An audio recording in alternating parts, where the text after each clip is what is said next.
This is the Murder Club, into the depths of serial killers podcast.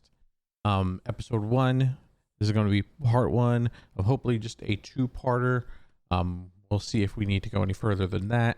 Hopefully not. Fingers crossed. Our first episode is going to be about Ted Bundy. So welcome to this true crime podcast that we are just starting out. Just to let you know a little bit about myself, I am a true crime junkie, and this is why I'm here doing this podcast. Before we get into everything and talk about Ted Bundy, if you would like to chat with me or maybe even want to be a guest on the Murder Club, go to the Linktree link in the description, or if you're listening to this in the show notes or the bio, click that Linktree link.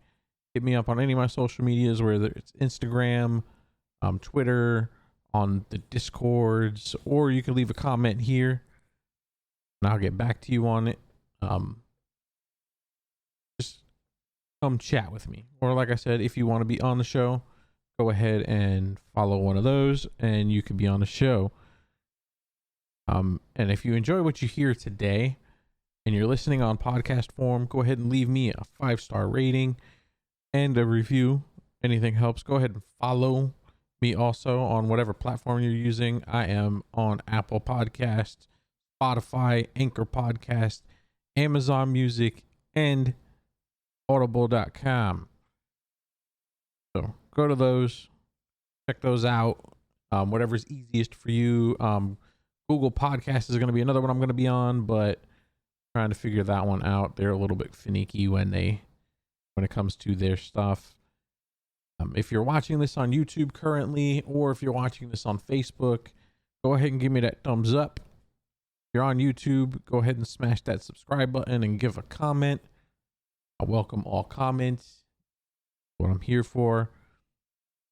So without further ado, let's get started. So first, episode 1. Ted Bundy, part 1. We're going to be talking today about Theodore Robert Bundy, who had named himself at one point the most cold-hearted son of a bitch you'll ever meet. His crimes make that statement very true because he is one of the most notorious serial killers out there. Well, he was one of the most notorious killers out there. In the spring of 1974, police in Washington and Oregon noticed that college women were disappearing at an alarming rate, and law enforcement had very few leads as to who was behind this. Within 6 months, 6 women had been abducted. Panic set a fever pitch in the area when Janice and Denise Nosland disappeared in broad daylight from a crowded Lake Sammamish State Park beach. So, full disclosure, we're going to talk about this a little later, but we're talking about a weekend where there was a lot of retreats going on, where people were bringing their workers, like businesses were bringing their workers for luncheons to this beach to hang out, and these girls were going missing on that beach. That beach was irregularly busy that day, and he was abducting girls from there. But these aren't his boldest abductions. We're going to go into that a little bit more later on. As a matter of fact, his most bold abduction led to the first break police got in the case. On the same night that Ott and Nosland vanished, several other women remember that a man approached them and tried to lure them into his car. He was in a Volkswagen Beetle, and I believe it was tan in color. These women told authorities about a highly attractive young man with his arm in a sling. Like I said, he was driving a tan VW Beetle, or what we call today a VW Bug, and the man gave his name as Ted. So this guy was giving out his name. Didn't even try to shy away from it. He was giving out his name. The police released his description to the public soon after they were contacted by 4 people who identified the Seattle resident Ted Bundy. We will go into a little bit more depth with this later on. This guy's real name wasn't Ted Bundy at first. The one person that gave her statement to them was his ex-girlfriend, a close friend, one of his coworkers, a psychology professor, and then an author, I believe it was.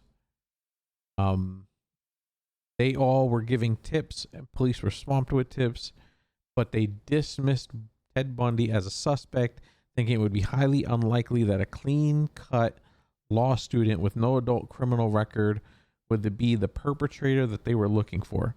They thought he just didn't fit the profile. Looks can be deceiving, dudes. Looks can be deceiving. It was these type of judgments that Bundy benefited from many times throughout his murderous career, and he is one of the most infamous serial killers in history. Not U.S. history, just in plain history. He took at least 30 victims across 7 states in the 1970s. Turns out it was 36, but there could be more. Ted had everyone fooled by what he was doing. Cops didn't suspect him. Prisons guards who facilities that he would escape from. Women that he was manipulating. A wife married him after he was caught. He was truly the definition of heartless evil. And this is something his final lawyer, before he went to jail, had said. Now, let's get into a little backstory with Ted Bundy.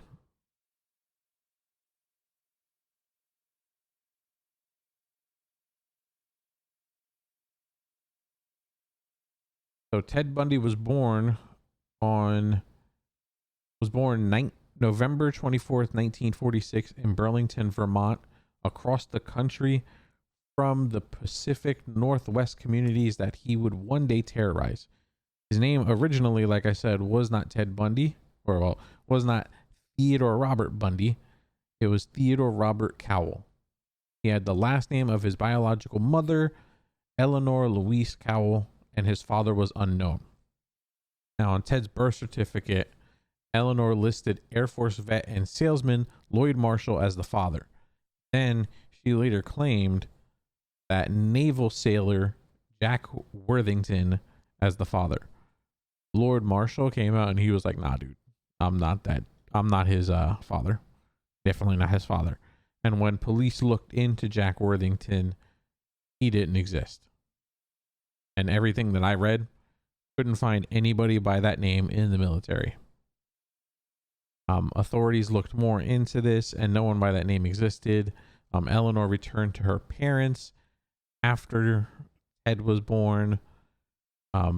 His grandparents were ashamed of Eleanor's out of wedlock pregnancy. So meaning basically they were ashamed of their daughter getting pregnant out of wedlock, but they raised Ted as their own child for nearly his whole childhood. For nearly his whole childhood, Ted believed his mother was his sister. There was also a rumor, but nothing substantiated, that Ted's father was his grandfather and was the product of incestual rape, which, yeah, a lot of people go back and forth on that one. This could be why she moved back in with them, but that was just something I thought I'd put in there because it was talked about a lot in the in all of the stuff I was looking up, which all my sources are going to be in the description as well, whether you're watching on YouTube, on Facebook, on Instagram Live, or if you're on the podcasts. So Ted's grandfather would regularly beat Ted and Eleanor, and this caused Eleanor to run away with her son to live with cousins in Tacoma, Washington. So they went from Vermont to Tacoma, Washington when Ted was 5 years old. And at 5 years old, when Ted was 5 years old, Eleanor met a hospital cook named Johnny Bundy. This is where we get that infamous name, Ted Bundy. Johnny Bundy had formally adopted the young Ted Bundy, or young Ted Cowell, and gave him his last name that we know of today. This also, when they got married, this also brought Ted 4 half siblings, but he made no attempt to be friendly with them. This man did not want anything to do with any of them. Ted also did not like his stepfather and would later describe him to a girlfriend disparagingly. He wouldn't describe him very well. I don't know why I can't say the word right now. He told her he wasn't very bright. So this is him talking about his stepfather, and didn't make much money. Ted was ashamed his new stepfather, or he was ashamed of his new stepfather because he was either a hospital cook or a military cook. I mean, at least you got a job. Like, why be ashamed of that? Little else is known really about Ted's or Bundy's childhood, as he's given conflicting accounts of his early years to different biographers. He described an ordinary life, but punctuated with dark fantasies that affected him powerfully. Through the degree to which he acted on them, remained unclear.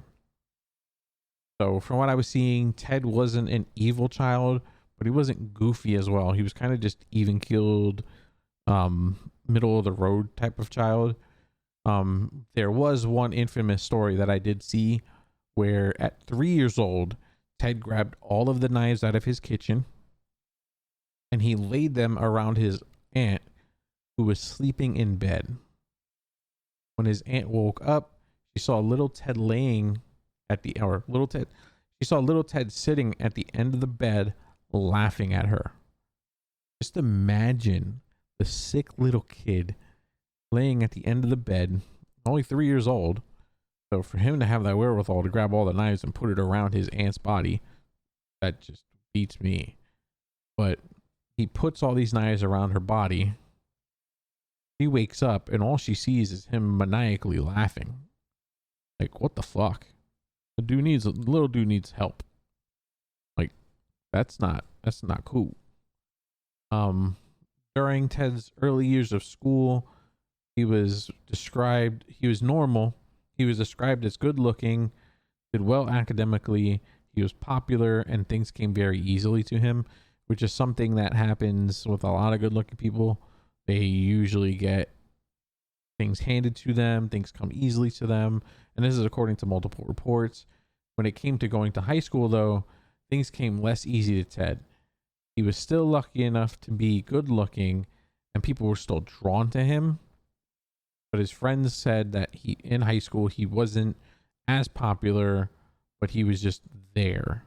He became a little more awkward, a little more withdrawn, and he also had a little bit of a stutter, which made him more nervous about what he was like, being around people and talking to people. Despite this, he did make it to college, and he did get to apply at the University of Washington, to which he was accepted in 1967. While attending college, he did become enamored with a young lady by the name of Stephanie Brooks. This was not her real name. Unfortunately, no one knows what her real name was. Ted obviously just completely lied about this one. She was a real girl, though, apparently. Stephanie was older than Ted and came from a very well-to-do family. She had dark brown hair that was straight and it was parted down the middle, which this will be relevant later on when we talk more about it. Ted was concerned with all material things like wealth and status. So she was basically the ideal woman for him. They dated for a little while. I couldn't find out how long they had dated, but they dated for a while. But Stephanie broke up with him when she graduated in 1968. And the reason she gave for breaking up with him was because he was immature and didn't have any type of direction where he was going with life. He didn't know what he was doing. So she broke up with him. That in itself, like right there, that's enough reason to break up with someone. Like, wow, we weren't going anywhere and she was stuck in a relationship and she felt maybe she was in a rut. Why is she gonna stay with you? She's not gonna stay with you, man. Come on, what the hell? Ted was devastated by the breakup, according to accounts from multiple people. And according to him, Stephanie was his first true love, which I don't understand how a serial killer really feels love, but that's not me to decide that one. His own brother, well, half brother, said Ted was visibly upset. He also said that Ted was typically able to control his emotions, but he was spiraling out of control. He even dropped out of college at this point. And now, as you will see from this point, Ted chooses his victims based on physical characteristics of Stephanie. The long brown hair with the part in the middle. This would also be something that Ted would become the ultimate creep about. So girls that he attacked were definitely pretty. Some of them were well-to-do, and they had that brown hair with the part in the middle. There was only one that I seen that did not fit that description, and we'll talk about that a little later on, because there's a lot of victims to go over. So at this point, Ted decided to plan a long con on Stephanie as revenge for breaking up with him. And when I say a long con, I mean a long con. He molded his entire life on getting one moment of revenge on Stephanie. A little bit after this, Ted re-enters college at the University of Washington. He majors in psychology, and it should be noted that arbitrarily he chooses that major. It kind of becomes clear that he chooses it as a method to better understand how to manipulate people and understand the deepest parts of the human psyche. What works to get people to trust you. All of this he uses to get his victims. He was playing his con, and this was a huge part of it. So this man knew, let me go to college and let me go for psychology. That way I can manipulate the people around me, and I can get these girls to do what I want them to do. That way I can kill them. Because at this point, when he does this, I fully think he already knows what he's going to start doing. So Ted ends up doing really well this time in college. In fact, he became an honor student. He also does well socially, and he really turns it around. I think he's going to be doing better than what he was. You wouldn't expect something like this to come from him. This would also be when he throws himself into politics. In 1968, he worked for Seattle's office for Nelson Rockefeller's presidential campaign. He also attended the Republican National Convention in Miami. After this, he worked for the chairman of the Republican Party, who referred to him as a believer in the system. And Ted also did not believe in the idea of spreading the wealth. So Ted was 100% a Republican. Fuck that guy. Like, fuck the Republican Party.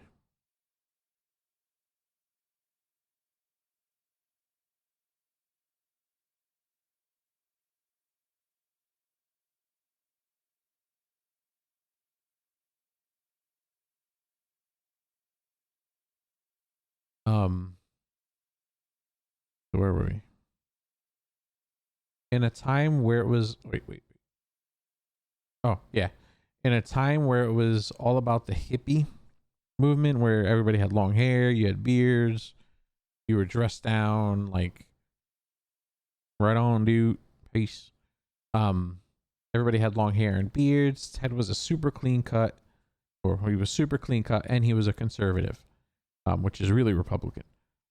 At this time, Ted wound up being in a significant relationship, which he did not end up murdering in.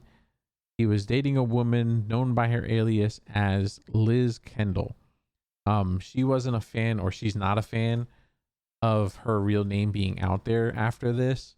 So I am not going to put her name out of this, or I'm not going to put her name into this. That is not what we're here for. That not.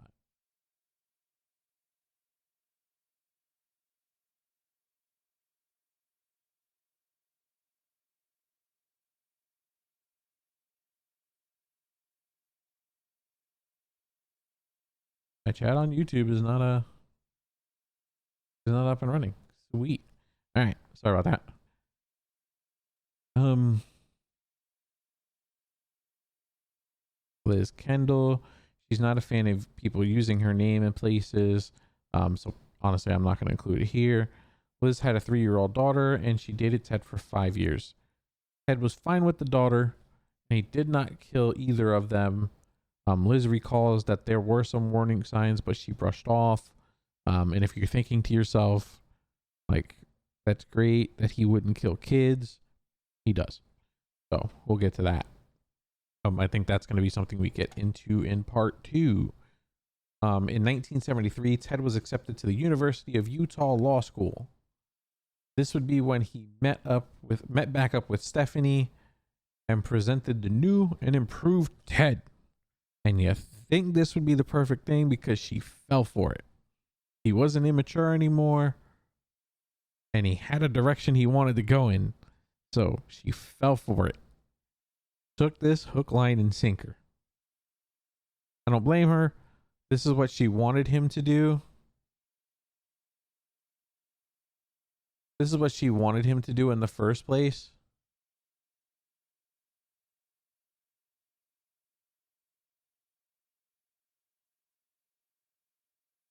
That's what she wanted him to do in the first place. She wanted him to grow up. She wanted him to have a direction, and she wanted him to stop being immature. So they started dating again, and he was still seeing Liz at the same time. So he was dating both of them at the same time, but neither woman knew about each other. Ted really reeled Stephanie in and even talked to her about getting married. He even proposes to Stephanie, and once she said yes, he just completely ghosted her. He cut her off immediately. This was the long con that he had been planning for the previous 5 to 6 years. This was the moment for him to get validation and then get back at her for breaking up with him. Like, this dude was devious, and like, he really stayed patient to play this long con. Like, really patient, really devious. He really wanted to play this long con. In 1974, at 27 years old, he commits his first murder. In this year, a lot of college women started coming up missing in the Washington area. All of counts of this were that these women were seen with a handsome man, and his name was Ted. So first, we're going to start off with the first person he goes after. So January 14th, 1974, 18-year-old Karen Sparks. She was asleep in her basement. She was a college student at the University of Washington. She was awoken in the middle of the night by Bundy viciously beating her in the head. And he was beating her with a piece of metal bar he removed from the bed frame. The next day, Karen's roommates found her beaten and with a piece of metal savagely jammed inside of her. If you don't know what I'm talking about by jammed inside of her, just think about that. The next day, Karen's roommates found her beaten and with the piece of metal savagely jammed inside of her, which Bundy does this a lot more in the future. Karen actually survives this act. So she survives this, but she had life-altering and life-changing injuries with irreparable damage to internal organs and also brain damage. I couldn't find anything more about her coming out and saying how she is now. So I don't know if she was like, if she can still function properly. I'm gonna have to dig deeper into that. I just couldn't find anything. So if I do, I will update it in the next part. So next up, February 1st, 1974, 20-year-old Linda Ann Healy would be Ted's first victim that would die from his attack. She was spotted by Ted at a local bar where her and some friends had been hanging out. She was leaving the bar early because she had to be up early for a ski weather report announcing job. So she had a job at a local radio station, and she was to do the weather report for the skiers that were going out. Ted also was an avid skier, so this is where he could have probably had that connection with her. He probably knew about her and everything too. Ted followed her home from the bar. She had 4 roommates that were home at this time when she got home. She went to sleep around 10 p.m. that night, and her room was right next to roommates. So, and anybody that knows about college rooms or college dorms, those walls are paper thin, so you're going to hear a lot of stuff. So Ted broke in and immediately used a crowbar to beat her in the head. There was blood all over her nightgown, all over the bed. So Ted takes her nightgown off and hangs it up in the bedroom closet. He then proceeds to dress her in other clothes, and then he wraps her into a sheet. Like, he wraps her body into a sheet, and he puts her head in a pillowcase. He then makes her bed right after this, so he's covering everything up. He makes her bed and leaves with her out of the window that he came in. The very next morning, her work calls her house because it was unlike her to miss work, and she hadn't shown up yet. Now remember, this is in the 70s, so people didn't have cell phones.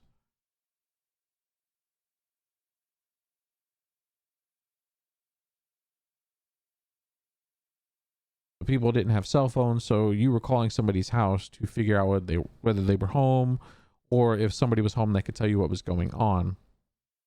Her roommates answered the call and didn't know where she was. Nothing was weird at that moment to them, but then they go into her room and pulled back the blankets to see blood-soaked everything on that bed. They also opened up the closet and saw the blood-stained nightgown.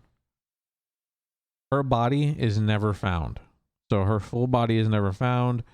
The only thing they did find was her jawbone. And that's how they basically found out who she was, by the jawbone, by dental work that the ME did, or by dental work that was done. The ME was able to place that jawbone being hers. But like I said, her body was never found.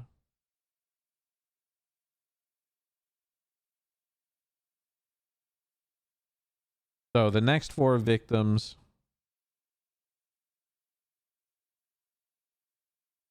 they were known as the Taylor Mountain Skeletons. Taylor Mountain was a place that Ted liked to bring his dead victims. It was his own personal fucked up skeleton graveyard, or own personal fucked up skeleton garden. The first victim that was placed on that, and there's a lot, but his first victim was Donna Gail Manson on March 12th, 1974 in Olympia, Washington. She was smart, and she attended Evergreen State College. At times she was known to be like a drifter. She was known to take off, and she was honestly not even reported missing for 6 days, until 6 days after Ted took her. Ted claimed himself that he was responsible for her murder later on when he gets caught. And Ted claimed that some of the remains on Taylor Mountain was her, but he wouldn't say how he killed her. So how he killed her was kind of unknown. I believe he took that one to the grave with him. The next victim that was part of the Taylor Mountain skeleton graveyard was 18-year-old Susan Elaine Rancourt on April 17th, 1974. Bundy abducted her from the Central Washington University campus in Ellensburg, in Washington still. Investigators discovered her fractured skull on Taylor Mountain. So now we're going to get into how this came about. Susan was washing her clothes in the communal laundry room of her dorm building. After switching on the washing machine, she left to attend a meeting at Munson Hall. This meeting was for undergraduates who had an interest in becoming resident assistants, which is a role among other many things involving helping students and ensuring their safety. So she was trying to help people and save people, and this happens to her. So who was trying to help her and save her? Where are these resident assistants at this point, making sure she gets home perfectly fine? So around 10 p.m., the meeting finishes, and Susan leaves to go back to the laundry room at her dorm to get her clothes. Well, to put the clothes in the dryer. She also had plans to meet with a friend and watch a movie. Susan never makes it back to the laundry room. She never makes it back to her friend to watch the movie. And this is all apparent because her clothes were left there and she never made it back to the dorm. Witnesses say Bundy was walking around the campus wearing a fake sling. This is going to be a common thing. He does this a lot. Bundy noticed Susan walking alone. He wandered over in her direction. Once he was close enough, he pretends to struggle with a stack of books he was carrying. When Susan saw this injured man, she asked if he needed any help, which is another thing a lot of his victims do. They ask if he needs a lot of help, or if he needs help. They're being nice. So Bundy, without hesitation, immediately accepted her office. As she leaned over to pull the books, or to put the books into his VW Beetle, Bundy struck her in the head with a crowbar. So another girl with a crowbar. He then put her in the car and drove off. One side note, the front passenger seat of his car was said to be removed. So he had no front seat of the front passenger seat in his cars, which, when you're getting into a car or when you're putting something into a car, that's kind of awkward to not realize. Or if you're when you realize that, it's too late because you're already bent down into the car. Susan's friends and family immediately sounded the alarm because, unlike Donna Healy, Susan was not known to disappear for any period of time. According to her friends and family, Susan was a studious young girl who never skipped class. In their mind, there would be no way she would miss an important exam. Although police were quick to retrace Susan's steps, they interviewed multiple witnesses, but they were unable to find any trace of Susan. Campus security also could not find a shred of evidence. Susan's parents would then fly in to join the search in finding her. Her father, Dale, would then come out to say, "We believe Susan was abducted because she was always very logical and predictable person." Very predictable. If it was one of my children or my other children, or he says, if it was one of my other children, I'd say just stand by. They'll be back in 2 or 3 days, but not Susan. She was very, very careful. So about an hour or two before Susan vanishes, Bundy tried his injury ruse on Kathleen Olivo.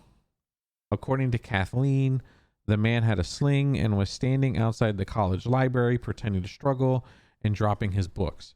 Kathleen agreed to help Bundy and accompanied him to his car with the books. At this point, he was parked in a dark area beside a railway trestle. This was across from a black hole. As they reached his car, he dropped his keys and started to look for them. Bundy asked Kathleen to help him find them, but at this stage, Kathleen was feeling suspicious about the situation. Go Kathleen. She says the man seemed weird and the sling didn't look professional. And he had just led her to one of the darkest spots on campus. So instead of bending down, Kathleen attempted to put space in between her and Bundy by suggesting they should just step back and look. This worked for Kathleen as they both stepped back and she found the keys. She quickly picked them up, maintaining a safe distance from Bundy. She handed Bundy the keys and then left. So she was good. She gave him the keys and she bounced. She knew something was up in this moment. So now we're going to get back to Susan here. 10 months after she went missing, forestry students discovered a skull on Taylor Mountain that belonged to Brenda Ball, a 22-year-old female who went missing in June of 1974. After this discovery, there was a full-scale investigation on the area. The next day after finding that, Detective Robert Kepler of King County was searching the site when he tripped over a branch and stumbled upon a second cranium. The skull had a large fracture and its exposure to sunlight had bleached it. Kepler said he knew almost immediately that it belonged to Susan. Unlike other victims, she had a lot of bridge work done to her teeth. And shortly after Kepler found the skull, it was identified by the ME as Susan's skull by using the dental records. During this search, the ESAR team also discovered a piece of yellow jacket. Which yellow jacket, from what I looked up, is like a wasp or a hornet. So they found a piece of that. What that piece of yellow jacket meant, I'm not 100% sure. So his next victim was 20-year-old Roberta Kathleen Parks. She was better known as Kathleen Parks by a lot of her friends. She was abducted from Oregon State University campus in Corvallis, which is 250 miles away from Seattle. This was on May 6th, 1974. Bundy's intention with this one, being so far away and so far out of where he was, his intention was to throw off investigators. He was stepping outside of his usual hunting grounds of Washington State. Roberta, Kathleen's friend, and we're going to just call her Kathleen or Kathy. Her friend Cheryl Smith spotted Kathleen coming out of her room shortly before 11 p.m. She learned that the latter was about to grab her usual late dinner at the cafeteria. That's a really late dinner. This timeline is also supported by Lorraine Fargo, who stopped to talk to Kathleen not far from the dining hall. Fargo noted that her friend looked preoccupied and sad that night. The conversation they had supported that impression. Kathleen and her father had a strained relationship, according to a book entitled The Bundy Murders, written by Kevin Sullivan. I will note that down in the description. Sharon Kaler, Kathleen's sister, had called her that night to inform her that her father had suffered a heart attack but was stable and likely to recover. Kathleen reportedly struggled emotionally at the time of her abduction. She was consuming a lot of alcohol, falling behind in her classes. Bundy claims that Kathleen had indeed been depressed and lonely or something. And he later admitted to approaching Kathleen in the Memorial University Commons cafeteria. Fargo says that a man followed Kathleen around the campus library, attempting to strike up a conversation. Ben Sullivan, in his The Trial of Ted Bundy, suggested that Bundy may have initially focused on Fargo as the victim, yet when he spotted the moody-looking Kathleen Parks, he decided the latter would make for an easier target. If this man in the library was indeed Bundy, he may have then abandoned the imperfect injury ruse he employed 3 weeks earlier and possibly tried for the first time to, as the specifics of Donna Manson's abduction remained unclear. Oh, wait, hold on. Backtrack. He would possibly try this for the first time. The specifics of Donna Manson's abductions remained unclear, but Bundy made a statement that vulnerable people had a certain posture and mimic about them, maybe more inviting to abuse. That way, Bundy could have picked up on this and quickly changed his tactics and done just that after settling on Kathleen. Kathleen previously relayed some of what she was going through, not only to those who were close to her, but also to grad student 50-year-old Carl Huffman, who she was not really personal friends with. The last time Kathleen was seen alive was when she was talking to her friend Lorraine Fargo. Later that night, Lorraine realizes that Kathleen had not returned to her dorm at Sackett Hall. Lorraine found this odd because Kathleen was a pretty responsible student. Plus, everyone had to be back to their dorms by 2 a.m. unless they had a prior agreement with their resident advisor. Even though Lorraine believed Kathleen's absence was strange, the possibility that something bad or sinister had happened to her was not in the forefront of mind. You never think that. You never think something bad is going to have happened to a person when they're missing. You just think, hey, maybe they went out and they just haven't said anything. Maybe they went home. Who knows? But you never really think something bad and sinister. At least then, these people didn't think that. Nowadays, that's probably one of the first things that comes to mind because of all the corrupt shit and all the stuff that's going on in the world today. So the following morning, things started to become much more serious when Kathleen still had not returned. Initially, her roommates were hesitant to report her disappearance in case it landed her in hot water. Like I said, because she was out after 2 a.m. They believed that she might be off-site and in need of some headspace. Worry would soon set in. Although Seattle was 260 miles away, they were well aware that young women were going missing in the nearby state of Washington. They had decided to contact their resident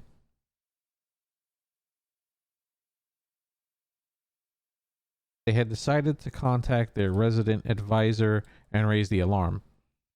If Bundy is to be believed, when he confessed that she was lonely and depressed, after some casual conversation, he convinced Kathleen to accompany him into Corvallis for some food and drinks. In Bundy's opinion, there were two possible reasons why she accepted his invite. The first being he was convincing enough. The second being she just wanted to take her mind off of things.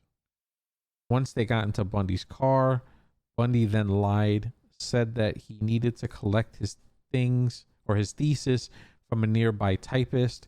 He then drove to a secluded area where he attacked her. After Bundy attacked and murdered Kathleen, he then drove 5 hours away and dumped her on the side of a remote mountain, which we all know which mountain that was. This mountain was hundreds of miles away from her family. When searching, they would only find her skull, like many other girls. So this dude likes to decapitate women. And all of these girls have the same features that Stephanie has. Now, the next one, we've talked a little bit about her. Well, we had a mention about her earlier. On June 1st, 1974, 22-year-old Brenda Carol Ball was Bundy's next victim in Washington. She was last seen talking to a man with his arm in a sling in a tavern parking lot. She was known for being a free spirit. Her friends thought nothing unusual of her not contacting them for a while. Brenda's skull was the first one found by the students on Taylor Skull Mountain. Most of the bodies that the student found, Bundy would admit that he would visit them quite often. Ted was definitely a necrophiliac as well. He would go back to their bodies and he would redress them. He'd put makeup on them and do their hair. He would also have sex with them until they were too petrified to have sex with. They were bodies in the woods, on the mountains, in the elements, and he was going back multiple times to do this. So university, so he was going back to do that. Like, he was going back to have sex with these dead women, which is just completely disgusting. Like, what the fuck, dude? Come on. So next up we have University of Washington freshman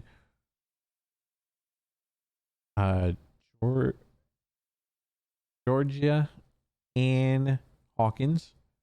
I think I got that name wrong when I was writing it down. Oh, Georgianne Hawkins is Ted Bundy's next victim. She was walking behind her sorority house one night and was stopped by Ted. And she was only about 60 feet from her door. He had fake crutches or a fake cast. Some reports say fake crutches. Some reports say fake cast. Both were talked about on multiple accounts. But the most likely one was the crutches. So he approaches her with fake crutches.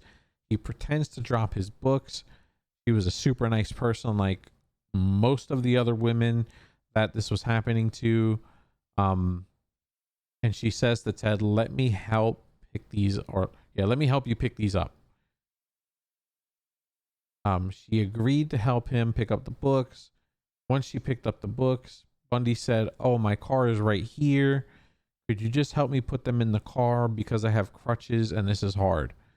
She said that was fine, and she went to the car. She opens up the passenger door, place the books down, and she says, that's weird. You don't have a passenger seat. And before she can even think more about this, Bundy wails her in the back of the head with a crowbar that he had hidden in the wheel well. He then pushes her into the place where the front seat would have been. He starts driving with her unconscious out of town. He woke up immediately and was clearly delirious and messed up because he had been beating her in the head with the crowbar. He then started babbling about a Spanish test, and the fact that she was suddenly conscious freaked Ted Bundy out, and that was not a part of his plan. So he stops the car. He takes her out of the car and beat her more with the crowbar. It was not positive how he killed her, and her body was never found. So he never confesses to how he actually killed her or where her body is. So now these next victims we're going to talk about happened on July 14th, 1974. These victims the whole situation around these victims is completely fucking ridiculous, because he abducts these ones in broad daylight in front of 40 to 50,000 witnesses. You heard me right. This is 40 to 50,000 people at Lake Sammamish. That's in Issaquah, Washington. So this is about 8 miles away from Seattle. So Lake Sammamish is a huge state park. It's about 512 acres with lots of water and beach areas. During the summer months, it's usually packed with people sunbathing, doing water sports, boating, and similar things like that. This particular day, July 14th, the lake was really crowded. And this is because a lot of companies were doing their company picnics on this day.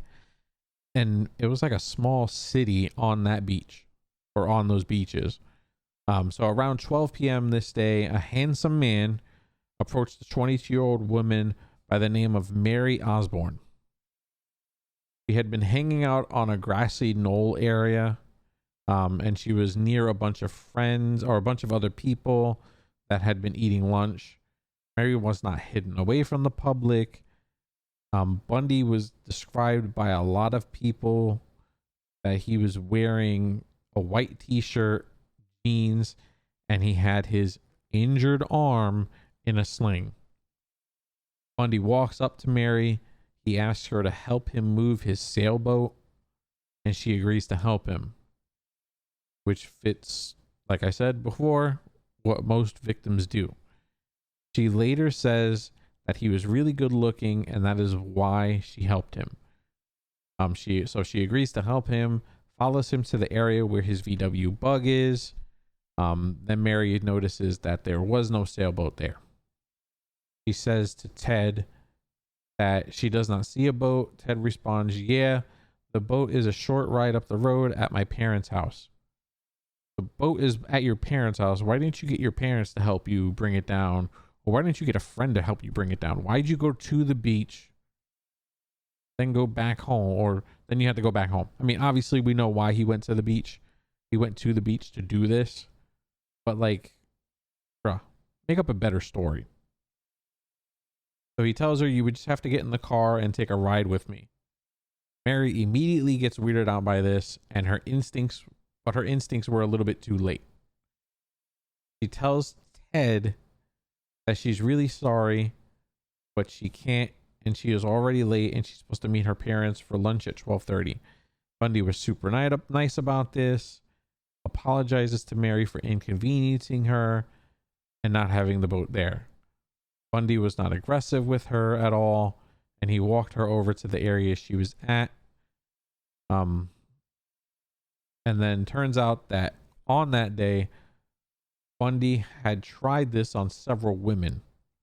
Anyone that looked like his type, he was going after.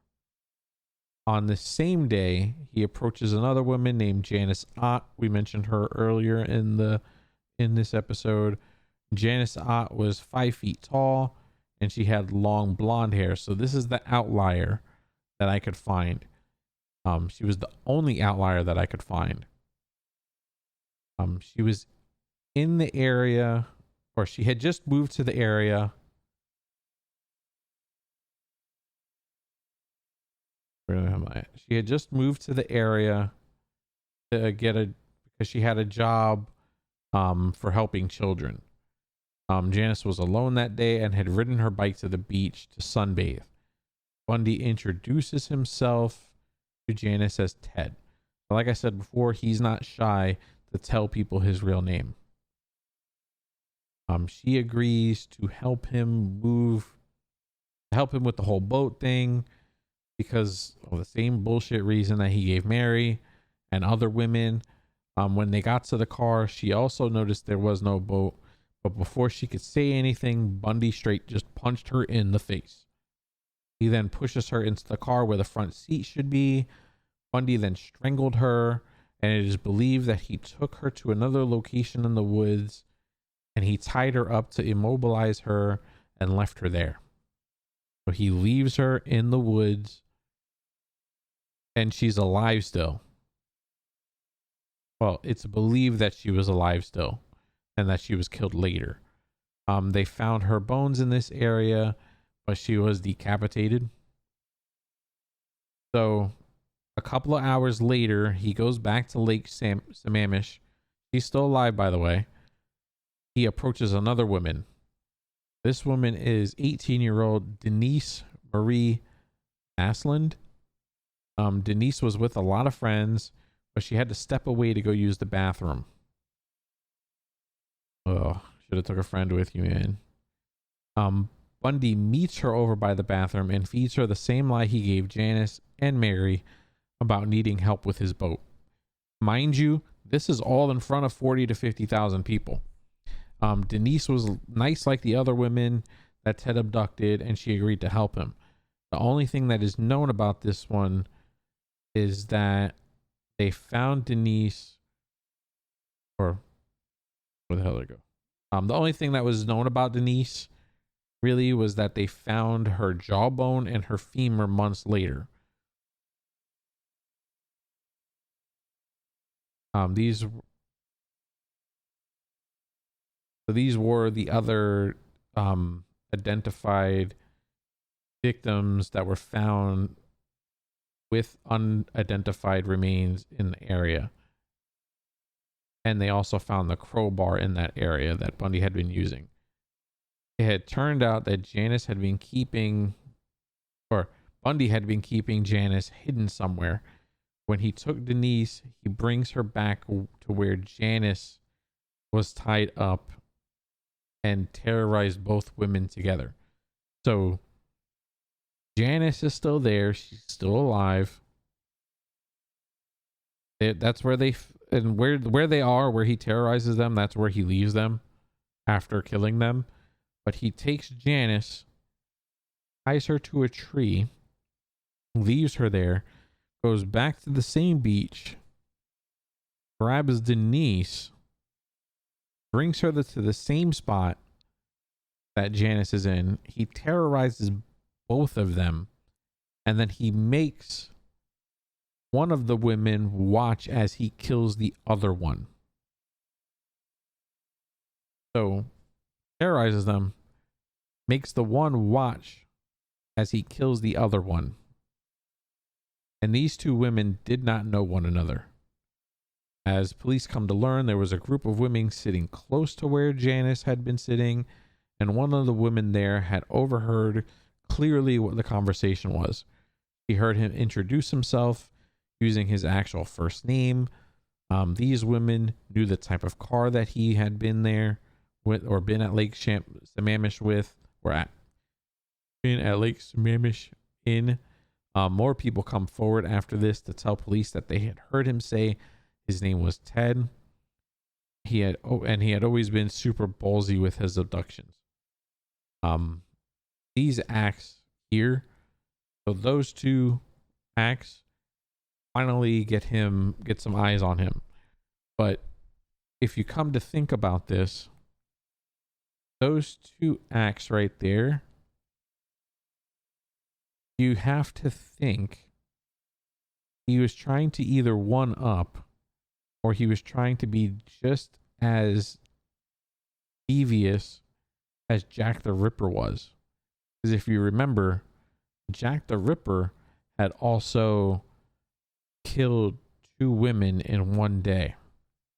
So this man was just trying to be as devious or even more devious than Jack the Ripper was.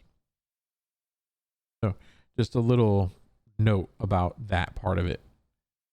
So these acts finally put eyes on Ted, so much so that the King County Police put this out and blasted it everywhere. They set up a tip line, and they released a composite drawing from the descriptions that they were receiving. The description that they give, or the composite that they put out there, looks nothing like Ted though. After police pulled this out, they start receiving about 200 tips per day. The initial composite sketch does not even look like Ted. This guy in the initial one, which I'll link down in the show notes or on YouTube in the description, the first one, dude has a afro, and it looks like almost like a unibrow, or somewhere close to a unibrow. It did not look like Ted. Later on, police would end up releasing a second sketch. This one looks a little bit more like Bundy, but not much. It takes them a while to progressively get better at the sketches. So like I was saying, in the first one, it doesn't look like him at all. Bundy looks like he has bulging eyes and an afro in the first one. Not sure who drew this, but they were not very good, or the tips just weren't very good at this at all. They said basically a handsome man, a clean cut handsome man, and this dude, like I said, looked like an afro, and he had bulging eyes. This probably pissed off Bundy too, because remember, he's all materialistic.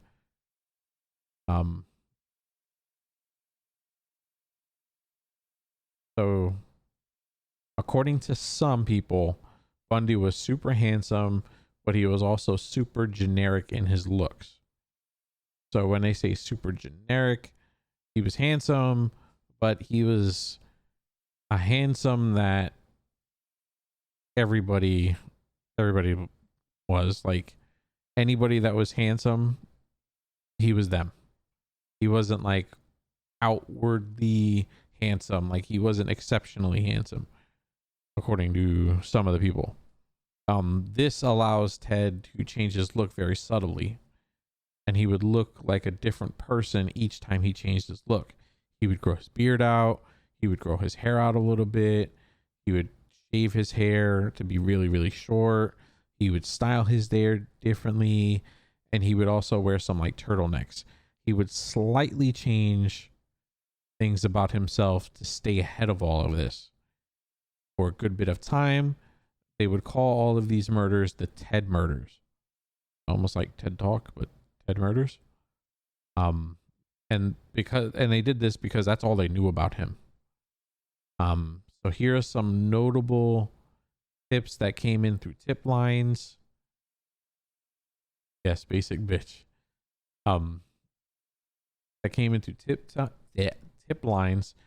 Ted's psychology professor said to police, "I've got a weirdo in my class and his name is Ted Bundy." Hey, dude, that's all you gave? Like, come on, man. That's all you really gave? I have a weirdo in my class and his name is Ted Bundy. That's not helpful. That's not a tip. I mean, I guess that might be a tip because he's a weirdo and his name is Ted Bundy and they know it's a Ted, but that's not too much. So another tip came from a coworker at a suicide hotline. Her name is Anne Rule, and she is the author of a book called Stranger Beside Me. This book, I believe, is about Ted Bundy. He says basically that Ted was great at his job when it came to suicide prevention. He would talk people down from doing it, which is kind of like, what? Like, how are you talking people down from being suicidal, but then you're killing college women? That makes zero sense to me at all. She says, so Anne Rule says she could not believe that he could do this. He always treated me very well. He would walk me to my car. He would tell me to make sure all of my doors were locked because he didn't want to see or hear anything happen to me. So a little insight about this. Anne didn't fit the description of someone who Bundy would target. She was older than Bundy, and she believes that he actually considered her a friend. So now in tape recordings between Anne and the police, he says the victims had to be someone that he didn't know. Anne recalls he told a detective once that if he talked to them for more than 20 minutes, then she was no good as a victim because victims had to just be an object. They could not have any emotional connection. Anne continues that she believes that she was safe with him.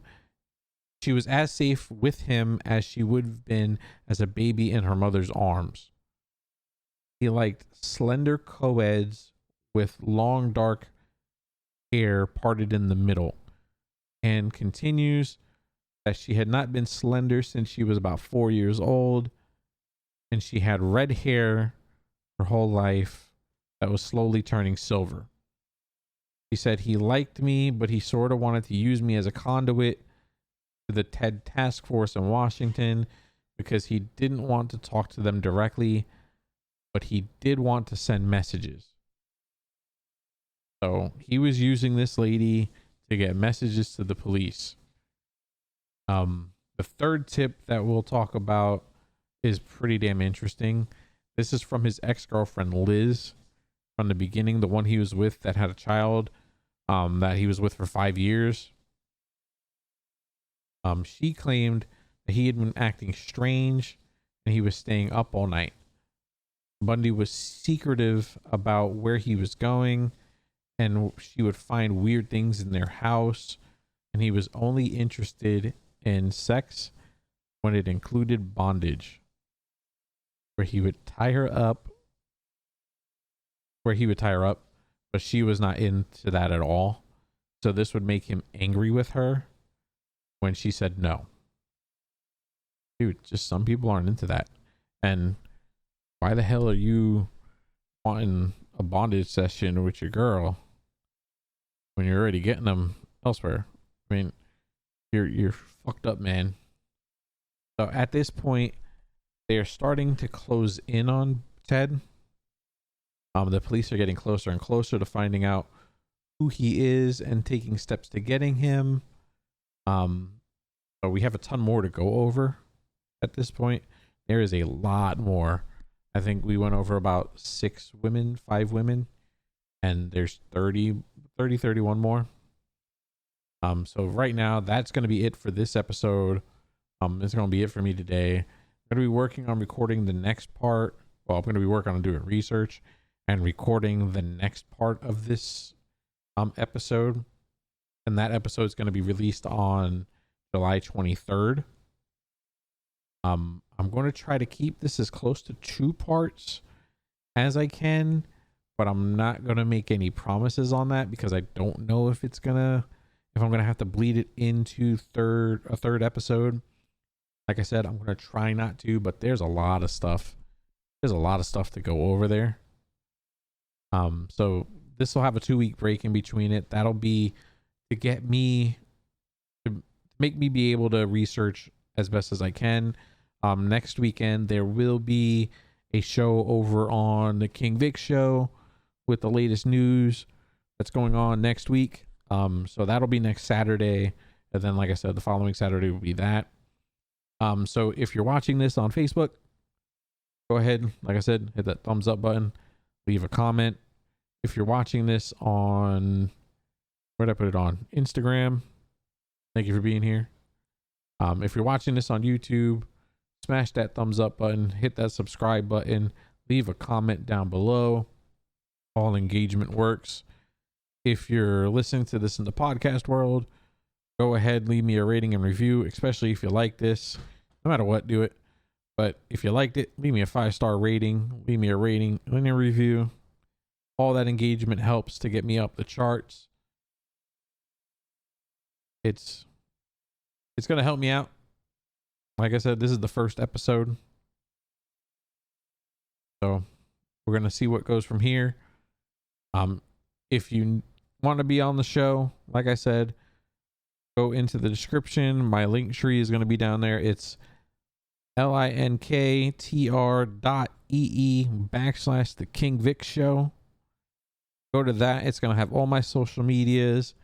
It's going to have where you can listen to the podcast. It's going to have my Discords to where you can come and talk to me. But guys, this has been the first episode of Murder Club, Into the Depths of Serial Killers. I hope y'all enjoyed. I hope y'all leave that rating. I hope y'all subscribe and follow. But I will see you on the next one.